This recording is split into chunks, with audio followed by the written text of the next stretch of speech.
नबी करीम अलैहिस्सलाम फरमाते हैं मैं उस बंदे को जानता हूँ जो सबसे आखिर में दोज़ख से निकाला जाएगा और जन्नत में डाला जाएगा। सबसे आखिर में दोज़ख से निकलेगा और जन्नत में जाएगा, मैं जानता हूँ। हुजूर फरमाते हैं अल्लाह ताला अपने करम से, अपनी रहमत से, ये ज़रा अंदाज देखिए। इस पर हुजूर बड़ा मुस्कुराए, बयान करके बड़ा मुस्कुराए। हुजूर फरमाते हैं अल्लाह ताला अपने करम से, अपनी रहमत से ना उस बंदे को करीब करेगा अपने करम के, और करीब करके ना उससे गुनाह पूछेगा। ये वाले गुनाह किए थे, छोटे छोटे गुनाह सगीरा ये किए थे, अब क्या करे?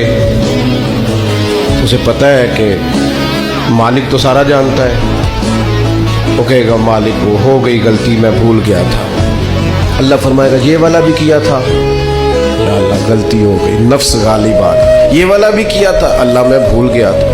हुजूर फरमाते हैं अब ये बंदा डर रहा है कि ये तो अभी छोटे छोटे हैं, मेरे तो पाप भी हैं बड़े बड़े पीछे, ये जो शुरू हुआ है काम तो ये कहीं दूर ही ना निकल जाए, क्योंकि ये तो छोटे छोटे गुनाह सगायर अभी आ रहे हैं, तो पीछे कबायर भी हैं और बड़े बड़े गुनाह हैं। नबी करीम फरमाते हैं वो डर रहा है, जब उसके छोटे छोटे गुनाह गिनवा लिए जाएंगे ना, अल्लाह ताला फरिश्तों से फरमाएगा इसके इन सारे गुनाहों को मिटा के इस जगह पे नेकियां लिख दो।